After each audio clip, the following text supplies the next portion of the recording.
السلام عليكم ورحمة الله.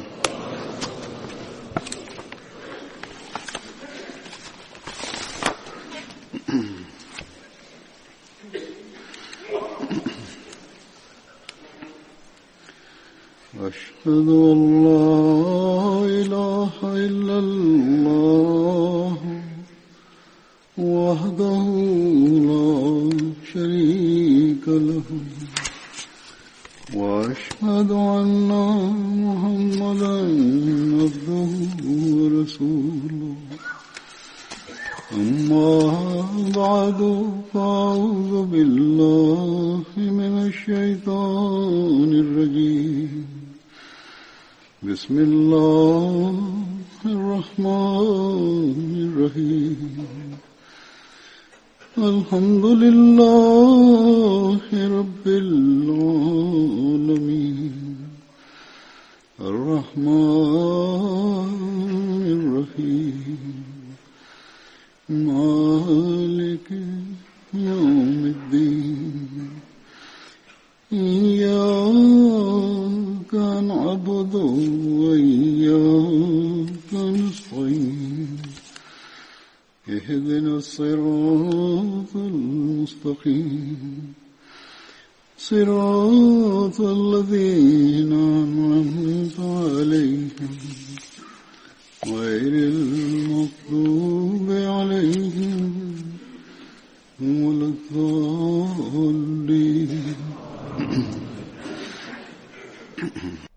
Sahabi I parë ndër sahabët e Bedrit që do të përmend sot është Hazrat Husain bin Harith. Nana e Hazrat Husainit ishte Suhaila binte Khazai. Ai vinte nga Banu Muttalib bin Abdi Menaf. Ai bashkë me dy vëllezërit e tij, Hazrat Tufailin dhe Hazrat Ubaidën, bëri hijretin e Medinës, dhe ata I shoqëronin edhe Hazrat Mistah bin Athatha dhe Hazrat Ibad bin Muttalibi. Në Medinë, ai qëndroi në shtëpinë e Hazrat Abdullah bin Salama Agjelanit dhe sipas rrëfimeve I dërguri Allahut sallallahu alaihi wasallam vendosi vllazëri mes atij dhe mes Hazrat Abdullah bin Jubairit. Këtë e thot Muhammad bin Ishaqu. Hazrat Husaini mori pjesë në të gjitha betejat bashkë me profetin sallallahu alaihi wasallam, duke përfshirë betejën e Bedrit dhe betejën e Uhudit. Hazrat Husaini mori pjesë në betejën e Bedrit jo vetëm, por edhe dy vëllezërit e tij, Hazrat Ubaida dhe Hazrat Tufaili, gjithashtu morën pjesë në këtë betejë. Ai ndroi jetë në vitin 32 pas hijretit. Djali I tij ishte Abdullah dhe vajzat Khatija dhe Hindi. Edhe ata kishin pranuar Islamin. Në betejën e Khayberit I dërguri Allahut sallallahu alaihi wasallam këtyre dy vajzave u dha drithra si pra shpërblim 100 vesëq, dhe në qoftë se bëjmë llogaritje me termat tona I bie 14 ton drithra që I dërguri Allahut sallallahu alaihi wasallam I dhuroi kësaj familje për shkak të babait të tij. Sahabi I radhës është Hazrat Safwan radhiyallahu anhu. Babai I tij quhe Wahab bin Rabia. Nofka e tij ishte Abu Amr dhe ai vinte nga fisi Banu Harith bin Fahr. Babai I tij, siç ju thash, Wahab bin Rabia ishte, edhe në një rrëfim tjetër përmendet se emri I tij ishte Vuhajbi. Nana e tij ishte Dad binti Hajdam, e cila njihe edhe me emrin Bajda, dhe për këtë arsye Hazrat Safwani gjithashtu e quanin Ibni Bajda, pra I biri I Bajdas. Ai ishte vllai I Hazrat Sahlit dhe Suhailit, këta dy vëllezër janë tjetër nga ai Sahli dhe Suhaili, prej të cilëve I dërguari Allahu sallallahu alaihi wasallam bleu xhami, falni tokën për xhaminë e tij. I dërguari Allahu sallallahu alaihi wasallam vendosi vllazërinë mes Hazrat Safwanit dhe mes Hazrat Rafi bin Muallas, dhe sipas një transmetimi tjetër, kjo vllazëri ishte mes atij dhe mes Hazrat Rafi bin Ajlanit. Ka thënie të ndryshme për vdekjen e tij. Sipas disave, Hazrat Safwani ra dëshmor në betejën e Bedrit dhe atë e vrau Tuaima bin Adi, dhe sipas një rrëfimi tjetër ai nuk ra dëshmor në këtë betejë, por ai mori pjesë madje në të gjitha betejat bashkë me profetin sallallahu alaihi wasallam, duke përfshirë edhe Bedrin.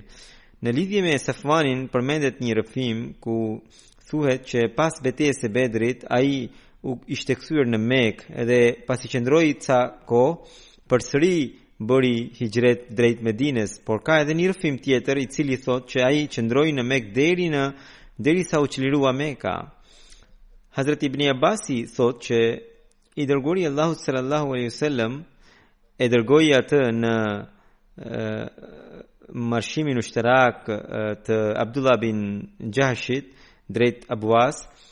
Në disa rrëfime përmendet që ai ndroi jetë në vitin 18 pas hijretit, gjithashtu 30 pas hijretit dhe 38 pas hijretit, pra këto janë rrëfime të ndryshme, por të gjithë janë dakord që ai kishte marrë pjesë në betejën e Bedrit. Sahabi I radhës që do të përmend sot është Hazrat Mubashir bin Abdul Munzir.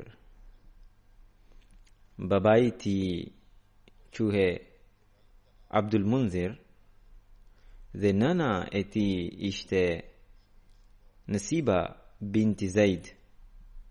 Ai vinte nga dega Banu Amr bin Auf e fisit Aus. I dërguari Allahu sallallahu alaihi wasallam vendosi vllazëri mes Hazrat Mubashir bin Abdul Munzirit dhe Hazrat Aqil bin Abu Bakairit. Dhe sipas disave, Hazrat Aqil bin Abu Bakair radhiyallahu anhu u caktua si vëlla nga profeti sallallahu alaihi wasallam me Hazrat Mujzir bin Ziyadit.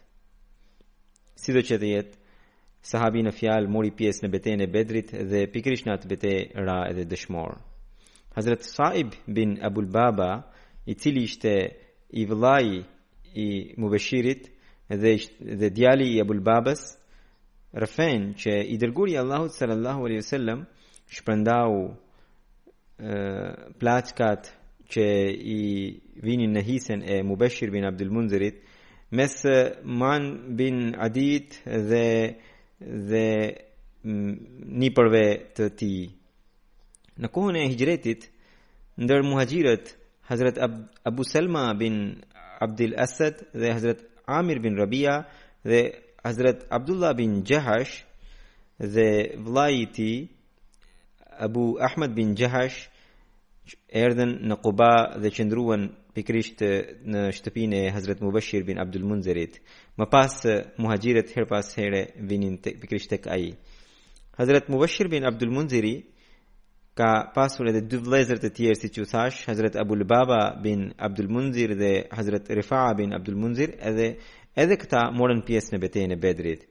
Madje Hazrat Rifa'i ishte njëri prej 70 ansarëve që morën pjesë në Beitin Aqba dhe ai mori pjesë në betejën e Bedrit dhe ra dëshmor në betejën e Uhudit. I dërguari Allahu sallallahu alaihi wasallam kur po nise për betejën e Bedrit, ai e caktoi pikërisht Hazrat Abul Babën si kujdestar të Medinës në vendin e quajtur Rauha dhe nga atje e ktheu në Medinë. Këtë e kam treguar edhe më përpara që Rauha është një vend rreth 40 milje larg Medinës. Por I dërguari Allahu sallallahu alaihi wasallam caktoi atë që ai të merrte pjesë edhe në plaçkat e luftës. Allama Ibn Ishaqu thot që Hazrat Mubashir bin Abdul Munziri dhe Banu Amr bin Aufi ishin ata ansar sahaba të cilët ranë dëshmor në betejën e Bedrit. Hazrat Abdullah bin Amri bin Haram tregon që para se të bëhe betejë e Uhudit pash në ëndër që Mubashir bin Abdul Munziri më thot që ti pas pak ditësh do të vish te ne. Unë e pyeta ku jeni ju? Më tha jam në xhenet dhe ngado që duam ne ham dhe pim. E pyeta a nuk re dëshmor në betejën e Bedrit? Ai tha po, por më pas u ringjalla unë. Dhe këtë ëndër sahabi në fjalë ja tregoi profetit Muhammed sallallahu alaihi wasallam. Atëherë i dërguari Allahu sallallahu alaihi wasallam tha: O Abu Jabir, kjo pikërisht është rënia dëshmor. Pra që Allahu përsëri e ringjall atë dhe e liron. Allama Zarqani tregon që dëshmorët e betejës Bedrit, dy prej tyre ishin nga fisi Eus, dhe njëri Hazrat Saad bin Khaisama dhe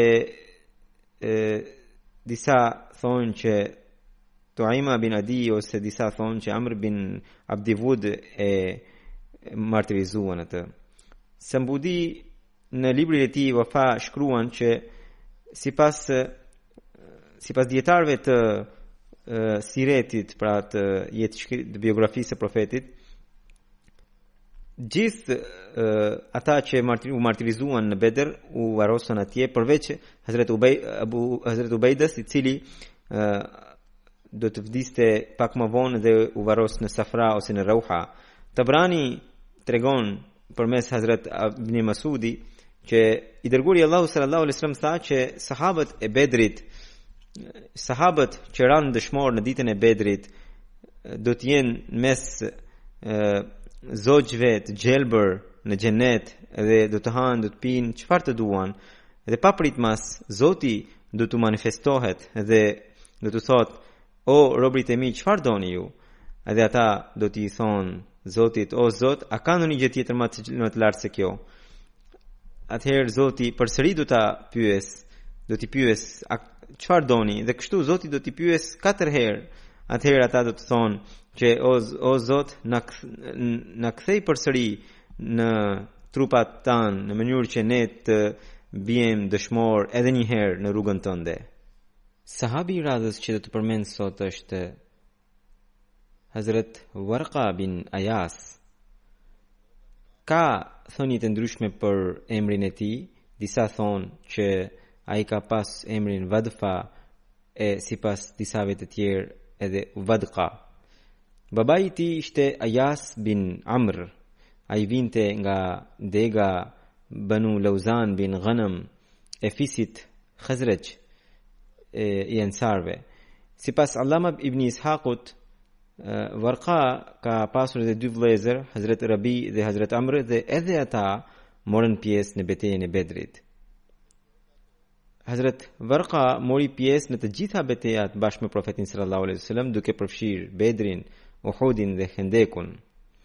Ai ra dëshmor në betejën Yamama që u zhvillua në periudhën e kalifatit të Hazrat Ebu Bekrit radhiyallahu anhu në vitin 11 pas hijretit. Sahabi i radhës që do të përmend sot është Hazrat Muhriz bin Nazla. Babai i tij ishte Abdullah.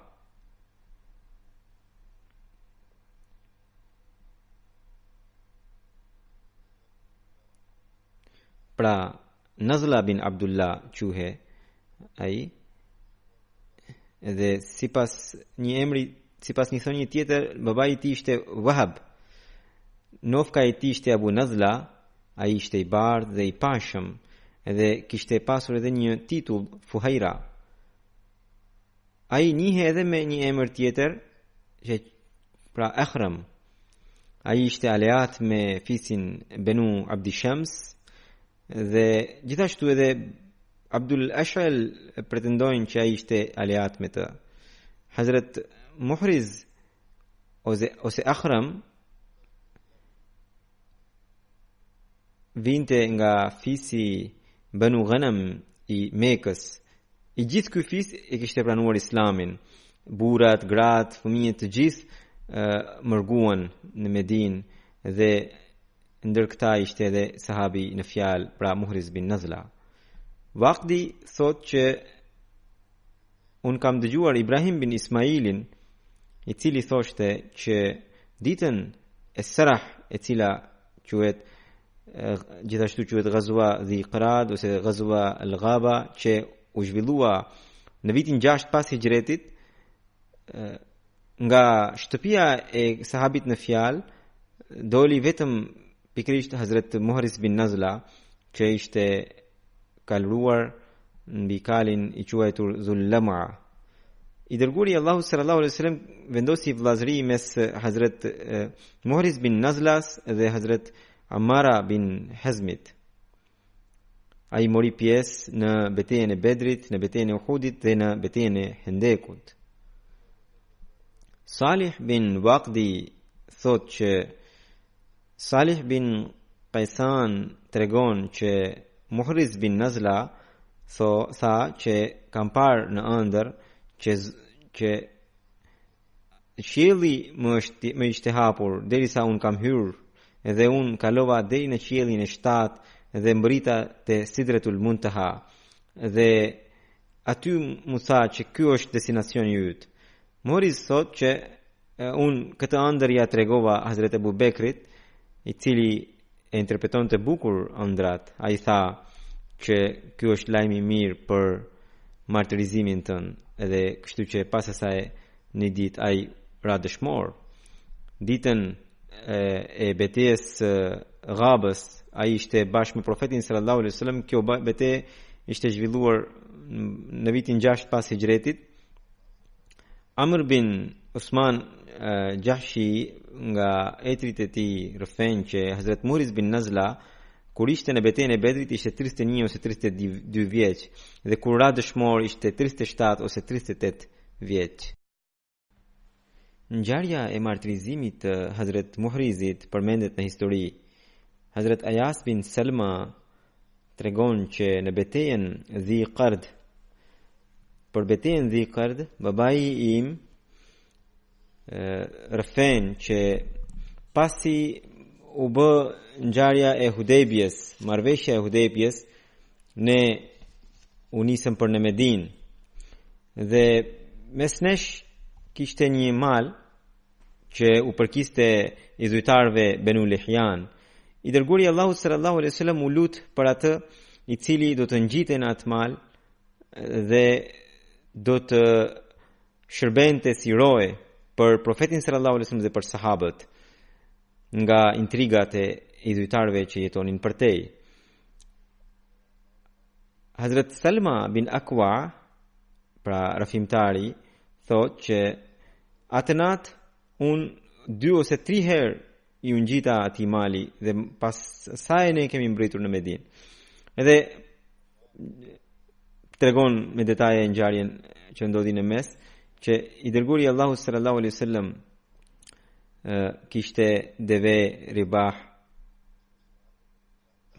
kishte një rob i cili quhej Rabah, dhe unë shkoja bashkë me të dhe i çoja devet e profetit sallallahu alaihi wasallam për të quar tek burimi. Ndërkohë në mëngjes Abdurrahman Fazari ishte një person atje i cili sulmoi dhe i mori, i rëmbeu gjitha devet e profetit sallallahu alaihi wasallam. Unë i thash Rabahut, merre këtë kal dhe çoja profetit sallallahu alaihi wasallam, unë do merrem me këta njerëz.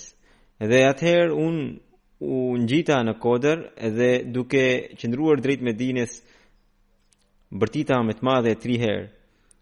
Ja sabaha, ya sabaha, ya sabaha. Sipas arabëve, këto fjalë ata thoshin atëherë kur donin të alarmonin që kanë ardhur grabitës dhe kërkonin ndihmë. Por ka edhe një moment tjetër kur ata thonin këtë fjalë sipas gjuhëtarëve, kur për t'i nxitur grabitësit që të vinë edhe një herë për të bërë ballë me të njëjtën monedhë. Dhe ata vinin në mëngjes edhe përsëri përballeshin me dy luftim ose me ndeshje të tillë. Kështu që edhe sahabi në fjalë, pra Salma bin Akwa, u bëri sfidë grabitësve. Kështu që thot që unë shkova duke i ndjekur hapat e tyre edhe kisha shigjetat me vete edhe vazhdimisht thosha me zë të madhe në vargje ana ibnul Akwa wal yawmu yawm ar-radha, që unë jam i biri Akwas dhe sot është dita e ndëshkimit të keqbërësve. Këdo që shikoja, unë e qelloja në shpinë me shigjet dhe e qelloja në shpatull dhe i thosha ja shiko, unë jam i biri Akwas dhe sot është dita e ndëshkimit të keqbërësve. Edhe pasha Allahun, thot ai, unë vijoja të qelloja me shigjeta dhe ti vijoja ti lëndoja. Sa herë që vinte në një kalorës pranë meje, unë fshihesha mbrapa në një peme dhe kur ai më afrohe, unë e qelloja përsëri me shigjetat. Derisa erdhi një ngushticë dhe ata do të kalonin nga ajo ngushticë. Atëherë unë me nxitim i ungjita kodrës dhe fillova t'i gjuaja me gur. Pra ishin këta të cilët i kishin marrë devet e profetit sallallahu alaihi wasallam dhe sahabi në fjalë ishte lëshuar për t'i ndjekur dhe për t'i rimarrë devet e profetit sallallahu alaihi wasallam. Dhe ai thotë që kështu vazhdova derisa ata u lodhën dhe për t'u liruar i lanë të gjitha devet e profetit sallallahu alaihi wasallam mbrapa dhe donin të kalonin nga ngushtica. Mirë po gurët e mia dhe shigjetat e mia nuk i lanë rehat dhe ata filluan ti linin edhe barët e tyre, i lanë 30 ushta, pra shtizat dhe veshjet që të liroheshin edhe ti kalonin me sa më nxitim nga ngushtica. Dhe unë nga mbrapa vija dhe i lija në një shenjë me një gur në mënyrë që profeti sallallahu alaihi wasallam dhe sahabët që vinin mbrapa ti dallonin edhe ti merrnin. Derisa ata erdhen në momentin më të ngushtë të ngushticës dhe ata ulën diku, edhe unë ula në një kodër dhe njëri prej tyre tha që kush është ky që duket atje? Dhe ai i thot tjetrit që ky është një njeri që nga mëngjesi në qellon neve, na ka marrë gjithçka. Ai tha që duhet që 4 veta prej jush duhet shkojnë tek ai edhe të bisedoni me të. Hazrat Salma bin Akwa thot që 4 veta prej tyre erdhën pranë meje, kur mu afruan mua që unë të bisedoja me të, unë e pyeta, a më njihni? Ata më thanë se jo. U thash, unë jam i biri Akwas për atë Zot i cili i dha nderim fytyrës së bekuar të profetit Muhammed sallallahu alaihi wasallam. Në qoftë se unë dëshiroj t'ju kap këdo nga ju, unë mund t'ju kap, por asnjëri nga ju nuk mund të më zë mua. Njëri prej tyre u tremb dhe tha, edhe unë kështu mendoj. Edhe 3 të tjerë u pajtuan me mendimin e tij dhe u kthyen nga kishin ardhur. Ndërsa unë vazhdova të rija aty derisa pash devet dhe kuajt e profetit sallallahu alaihi wasallam që po hynin në atë lugin. Dhe i pari ishte Akhram Asdi, mbrapa ishte Qatada Ansari, mbrapa ti ishte Miqdad bin Aswad, edhe më pas ishte Muhriz, dhe ai ishte me një kal. Dhe këtu tani është një konfuzion në rrëfim që ajeti thot që ata i ambathën. Pra nuk i ambathën muslimanët, por nga këta që ishin pra i dhujtarët, disa prej tyre i mbathën, sepse kanë mbetur disa të tjerë, sidomos ky Abdurrahmani që u përmend në fillim, ai do të qellonte pikërisht sahabin që po përmendim. Edhe rrëfimtari thotë se unë i thash këtij pra Muhrizit, shpëtoje veten sepse këta do të vrasin ty. Ai më tha mua, Selma bin Akwa, ti po qëndron mes meje dhe xhenetit. Ti e di që profeti është hak, xheneti është hak dhe xhehenemi është hak, dhe unë dua të luftoj. Derisa thot Asma bin Akwa që Muhrizi doli për t'i luftuar dhe Abdurrahmani e qelloi së pari kalin e tij dhe më pas edhe Muhrizin edhe e martirizoi dhe hipi, ndërsa Abu Qatada e ndoqi Abdurrahmanin dhe e vrau.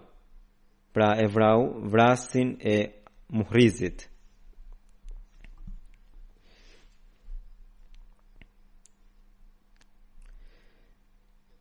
Kështu që Hazret Selma bin Akwa thot që pasha atë zot që i dha nderim fytyrës së profetit sallallahu alajhi wasallam, unë vijova ndjekjen e tyre derisa i lash mbrapa të gjithë sahabët e profetit sallallahu alajhi wasallam, aq sa që nuk mund të shikoja dot as pluhurin e këmbëve dhe të kafshëve të tyre, gjërsa mbrita tek një burim pranë të cilit ishin ulur dhe këta grabitësit.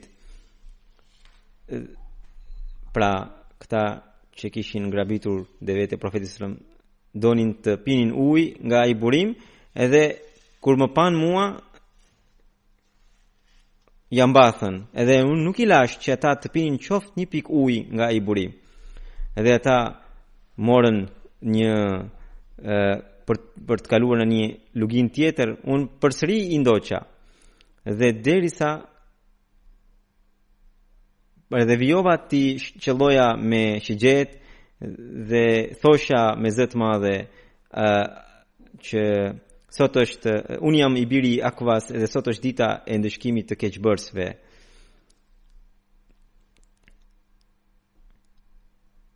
Dhe të nesërmën, kur më pan mua, njëri prej tyre tha me zë të lartë që o Akwa, ty ta humt nana jote, ky është ti e ai Akwa i mëngjesit, pra në darkë në fakt pyeten, ti e Akwa i mëngjesit?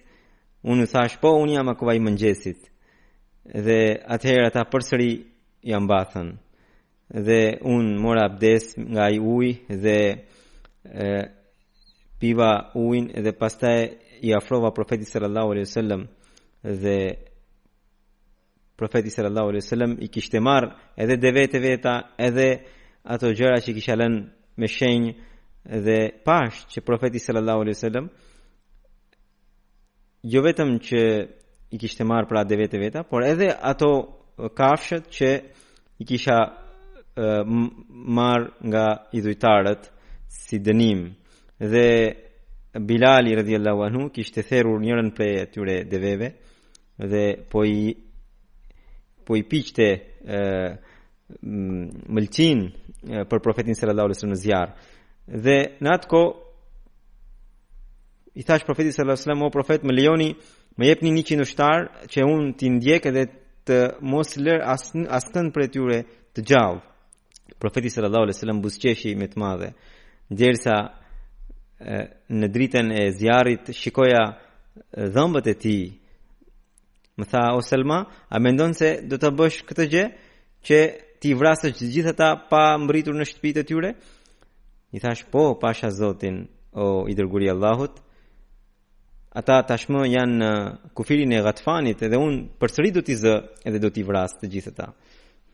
Në një rrëfim tjetër për këtë pjesë thuhet që kur Selma bin Akwa i kërkoi profetit sallallahu alaihi wasallam leje që t'i ndiqte përsëri edhe t'i vriste, atëherë profeti sallallahu alaihi wasallam ju përgjigj që o Selma, derisa i ke larguar dhe i ke mbizotruar, leri tashmë.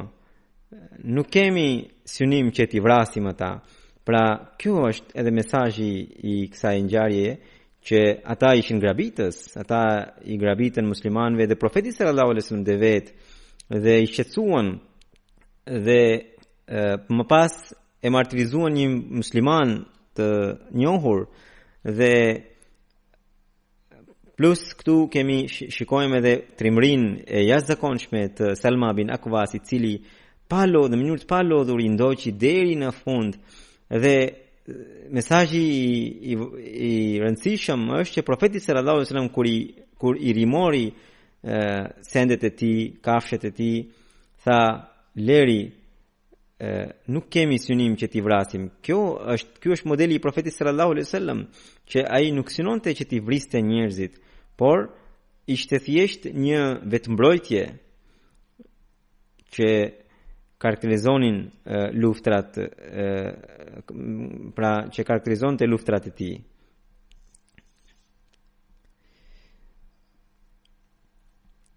Pra të gjitha këto ngjarje ndodhen dhe rëfimtari thot që kur i dërguri Allahu sallallahu alaihi wasallam po bënte këtë bisedë me sahabët,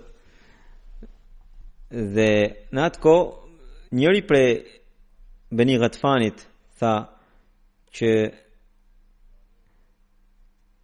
kemi therrur një deve dhe kemi parë dhe pluhurin e idhujtarëve që ata e kishin lënë edhe kufirin e Benu Ghatfanit dhe ishin larguar prej atje. Atëherë i dërguari Allahu sallallahu alaihi wasallam dha titullin që kalorësi më i mirë prej nesh është Abu Qatada prej besimtarëve dhe ushtari këmbësor më i miri është Salma bin Akwa. Rëfimtari thot që profeti sallallahu alaihi wasallam tek po kthehe në Medinë më hipi mua në deven e tij dhe ajo deve ishte quhe Asba. Edhe teksa po shkonim në drejtim të Medinës, njëri prej ensarve tha që tha besimtarve që unë jam vrapusi më i mirë. A ka ndonjëri që mund të më sfidoj mua që të mbri para meje duke vrapuar në Medinë? Pra sahabët bëjnë edhe argëtim pavarësisht nga rrethanat, nga situata e vështirë, nga luftrat, nga betejat, përsëri e sfidonin njëri tjetrin me gjërat e lehta, kështu që edhe sahabi në fjalë e bëri të njëjtin sfidë. Rëfimtari thotë që ai e përmendi këtë sfidë 2-3 herë dhe unë i thash me kunj, nuk ke frikë nga në njëri madh si unë? A i tha se jo, nuk kam frikë nga askush përveç profetit Muhammed sallallahu alaihi wasallam, nga njerëzit. Atëherë i thash, o i dërguari i Allahut, u fjofshin prindrit e mi për ty, më lejo që të garoj me të. Profeti sallallahu alaihi wasallam më lejoi.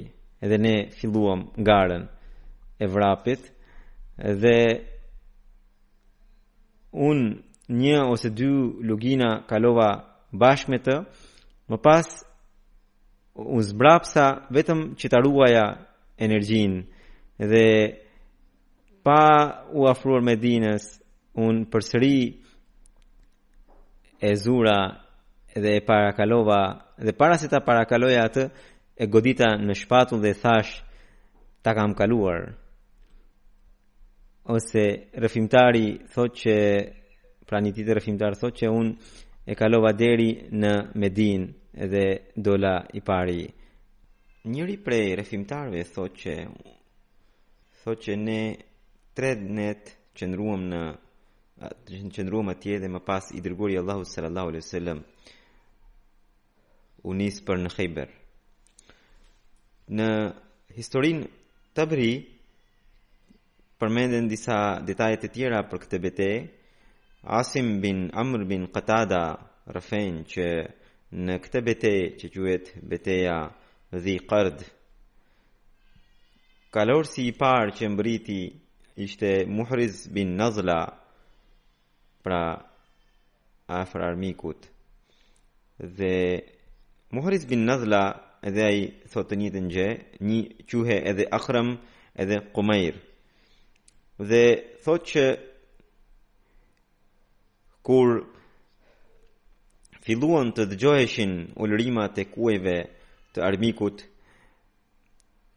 kali i Mahmud bin Muslimas ishte aty pra bashkë me muslimanët dhe me disa gratë muslimane dhe ai ishte një kal shumë i mirë edhe filloi të tregonte shenjat edhe ai filloi të ulrinte dhe filloi të tregonte shenjat që ka rrezik. Atëherë gratë i than Muhriz bin Nazlas, o Kumair, a ke mundësi që të hipësh në këtë kal që është siç e shikon, edhe ti bashkohesh muslimanëve dhe profetit sallallahu alaihi wasallam për t'i njoftuar? Ai tha, patjetër. Edhe sahabi në fjalë u hip në këtë kal dhe mbëriti tek xhamati i parë i muslimanëve që ishin pak dhe u tha, qëndroni këtu derisa t'ju bashkohen muhaxhirët dhe ensarët e tjerë. Dhe ndërkohë njëri prej armiqve e qelloi me shigjet Muhrizin dhe ai u martirizua atje. Muhrizi ishte i vetmi sahab që u martirizua në këtë betejë dhe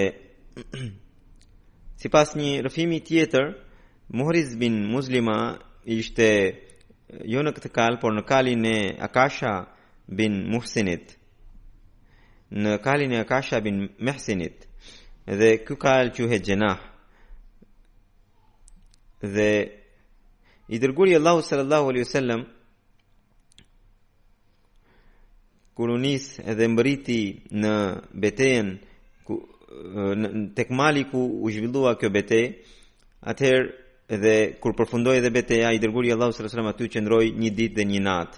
Selma bin Akwa e pyeti profetin sallallahu alaihi wasallam, o i dërguari i Allahut, nëse më jepni 100 ushtar, unë do të shkoj t'i marr gjithë kuajt dhe gjërat e tjera nga armiku dhe askën nuk do të lë të gjallë për tyre, pra për armiqve. I dërguari Allahu sallallahu alaihi wasallam tha që çfarë do të bësh tani, ata ndoshta janë duke pirë rakine e Ghatfanit. Atëherë i dërguari Allahu sallallahu alaihi wasallam ndau gjithë sahabët nga 100 dhe u shpërndau ushqim mes tyre dhe më pas u kthyen në Medinë. Pra kjo është ajo ngjarje ku u martirizua sahabi Muhriz. Sahabi radhës që do të përmend sot është Hazrat Suwaybit bin Saad, ai njihet edhe Suwaybit bin Harmala dhe Suwayd bin Harmala dhe Sulejt bin Harmala. Suwaybati vinte nga fisi Banu Abdiddar, nana e tij ishte Hunaida. Ai ishte ndër të parët që pranuan Islamin. Në shumica e historianëve e llogaritin atë në mërgjimtarët e drejt Abisinisë. Hazrat Suwaybati kur mërgoi në Medinë, qëndroi në shtëpinë e Hazrat Abdullah bin Selmës Agjilani. Dhe i dërguari Allahu sallallahu alaihi wasallam vendosi vëllazëri mes atij dhe mes Hazrat Aiz bin Maizit. Hazrat Suwaybati mori pjesë në betejën e Bedrit dhe në betejën e Uhudit. Hazrat Ummi Salma tregon që Ebu Bekri radhiyallahu anhu një vit para se të ndronte jetë i dërguari Allahu sallallahu alaihi wasallam udhëtoi drejt Bisras ose drejt Busras, që është një zonë e Shamit për tregti. Dhe atë e shoqëruan Nuaimani dhe Suwaybiti bin Harmala. Këta të dy, siç ju thash, morën pjesë në betejën e Bedrit. Nuaimani ishte caktuar në ushqimin e rrugës dhe Suwaybati i tha Nuaimanit, më jep bukë, dhe Nuaimani nuk e pranoi dhe tha që kur të kthehet Ebu Bekri atëherë të jap. Nuaimani Suwaybati e insistoi, por përsëri Nuaimani nuk e dha dhe Suwaybati tha se unë do të zemërohem. Atëherë pastaj tek po ecnin Suebeti dhe Nuemani, kaluan pranë një populli dhe Suebeti u tha atyre, kam një sklav, a doni ta blini? Ata thanë po. Suebeti tha se mirë, po ai flet shumë edhe vazhdimisht thotë që do t'ju thotë se nuk jam sklav, jam i lirë. Ju në qoftë se do ta prishni atë, mos e blini. Pra mos ma prishni sklavin, thotë. Ata thanë, jo, ne do ta blejmë, edhe i dhanë në këmbim 10 deve dhe shkuan tek Nuaimani, i vunë në qaf një litar edhe e morën. Nuaimani u tha që jo, nuk jam sklav, unë jam i lirë. Ata thanë se po ne e dim se ti kështu thua, dhe e morën me vete. Më vonë kur u kthye Hazrat Abu Bekri radhiyallahu anhu dhe e mori vesh këtë rast dhe njerëzit i treguan për ngjarjen, ai shkoi me mrap atyre dhe i gjeti dhe u tha ta ktheni Nuaimanin dhe tha se ky nuk është sklav, por është i lirë dhe gjithçka ishte një shaka. Edhe u aktheu dhe vet. Pra këta njerëz kur janë kthyer në Medinë dhe ja treguan profetit Muhammed sallallahu alaihi wasallam këtë ngjarje, rafimtari thotë se profeti Muhammed sallallahu alaihi wasallam dhe sahabët e tij për një vit u argëtuan me këtë shaka edhe qeshnin kur e përmendnin. Pra kjo është një ngjarje. Në një rrëfim tjetër përmendet që ishte Nuaimani që e shiti Suebetin. Pas përmendjes së sahabëve, ajo që dua t'ju them shkurtimisht është në lidhje me një shpallje të Hazrat Mesihut të premtuar alayhi salatu wassalam, dhe që është wasi' makanak, zgjeroje shtëpinë tënde. Këtë shpallje Zoti i Madhrishëm i dërgoi në kohra të ndryshme Mesihut të premtuar alayhi salatu wassalam, edhe në fillimet e tij, në atë kohë për të cilën ai thotë që unë në mejlisin tim, pra në mbledhjen time kam pasur 2 ose 3 veta dhe askush nuk më njihte. Dhe atëherë Zoti më tha mua, zgjeroje shtëpinë tënde.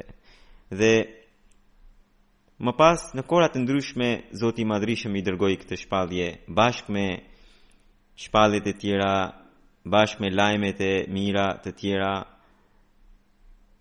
dhe Zoti kështu vijoi ta bekonte Mesihun e premtuar alayhi salatu wassalam. Allahu i Madhrishëm kur i porosit profetet e tij përmes shpalljes për diçka, kjo nuk kupton që ai vet do të krijojë mundësi, do t'i ndihmojë ata për realizimin e asaj porosie. Edhe në këtë mënyrë edhe porosia e tij kompletohet dhe përmbushet. Kjo është përvoja jonë që ne kemi parë. E gjithë historia e xhamatit dëshmon se me çfarë madhështie u përmbush kjo porosi e Zotit që i erdhi në formë shpallje Mesihut premtuar alayhi salatu wassalam. Dhe vijon ta përmbush atë. Ne që jemi shërbyes shumë të vogël të Hazrat Mesihut të premtuar alayhi salatu wassalam, edhe neve na mundson Zoti që ta shohim përmbushjen e kësaj profecie.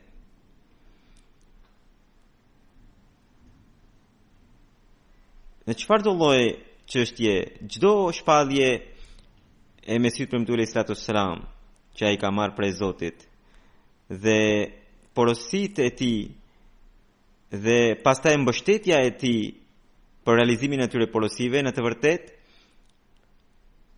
janë për zgjerimin e fesë së Muhamedit sallallahu alaihi wasallam, pra për zgjerimin e Islamit.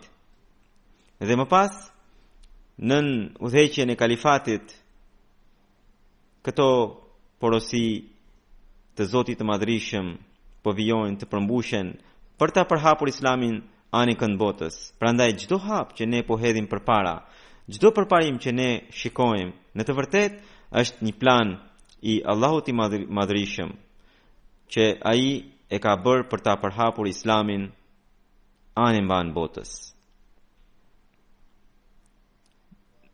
Do t'i rikthehem edhe një herë asaj shpallje të Hazrat Mesihut të premtuar alayhi salatu wassalam, pra Vosir makanak, zgjeroje shtëpinë tënde. Dhe dua të shtoje që pasi kalifati erdhi, pra mërgoi në këtu në Angli, filloi një hov, një zgjerim jashtëzakonshëm i xhamatit, qoftë në Britani, qoftë në Evropë, në Amerikë, në Afrikë dhe në shumë vende tjera të botës. Dhe xhamati e dëshmoi përmbushjen e kësaj profecie në horizonte të reja.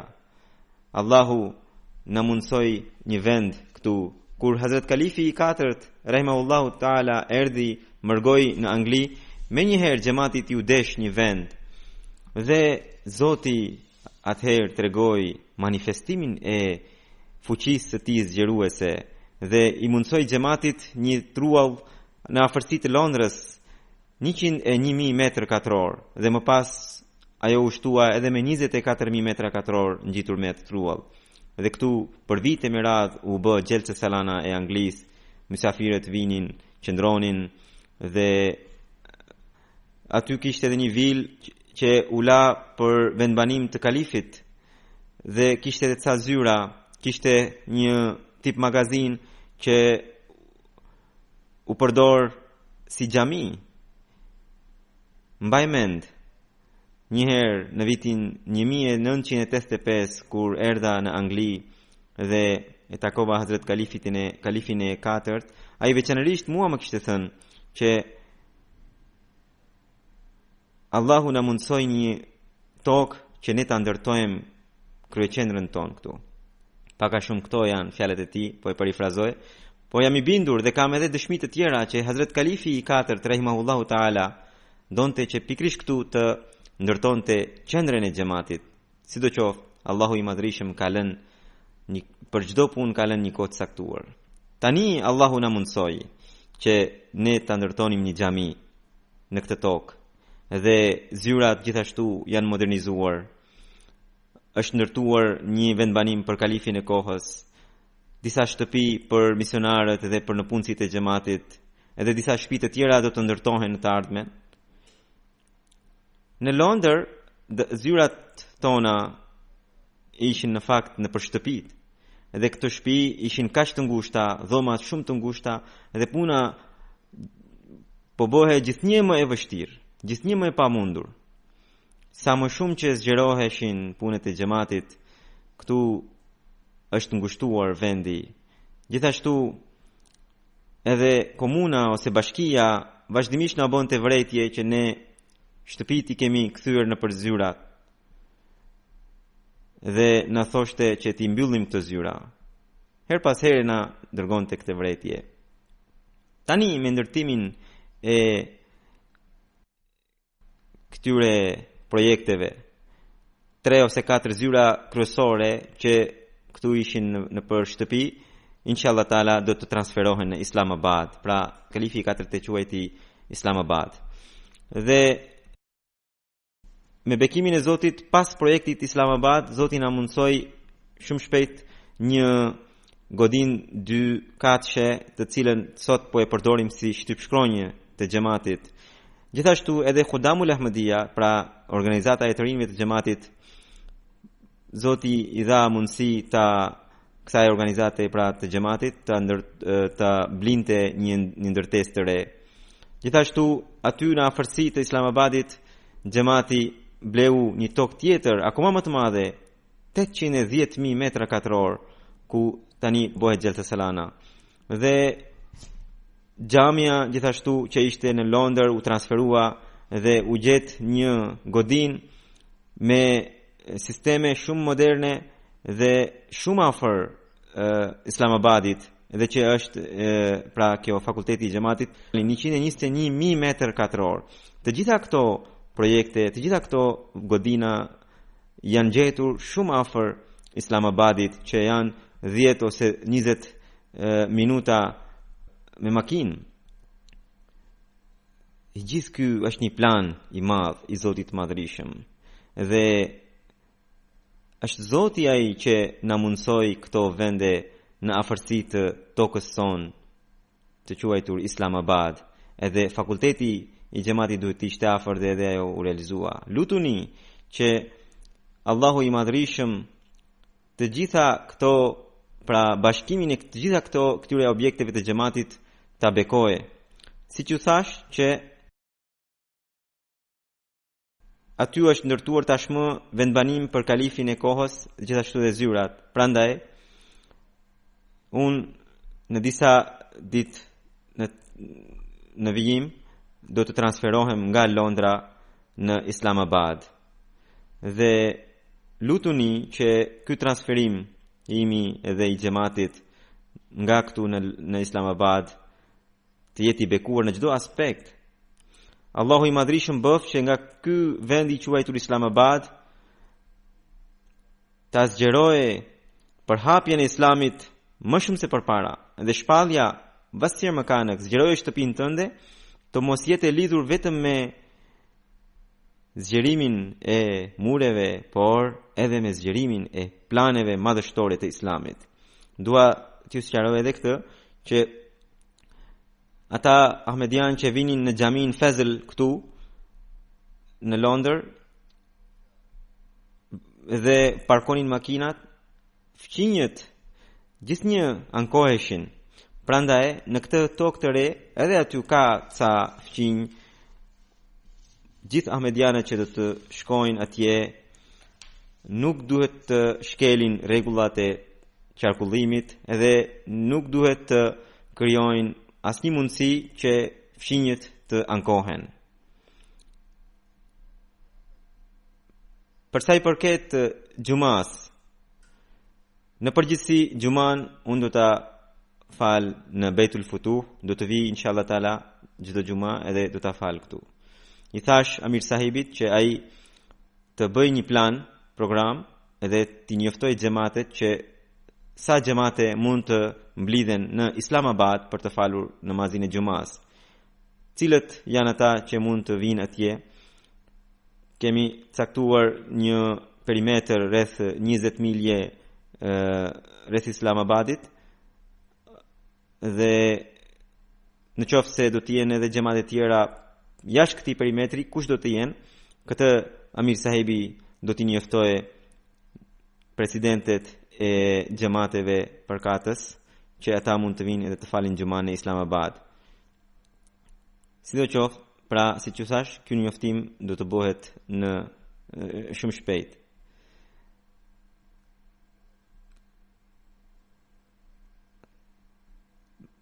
Dua t'ju them sërish që lutuni që Allahu ta bekoje këtë projekt dhe transferimin e kalifatit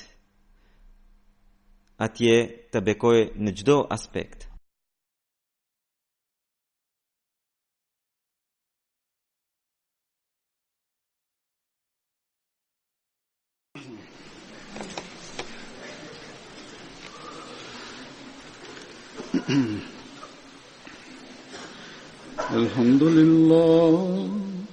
الحمد لله نحمده ونستعينه ونستغفره ونؤمن به ونتوكل عليه ونعوذ بالله من شرور أنفسنا ومن سيئات أعمالنا من يهده الله فلا مضل له ومن يضلل فلا هادي له ونشهد أن لا إله إلا الله ونشهد أن محمدا عبده ورسوله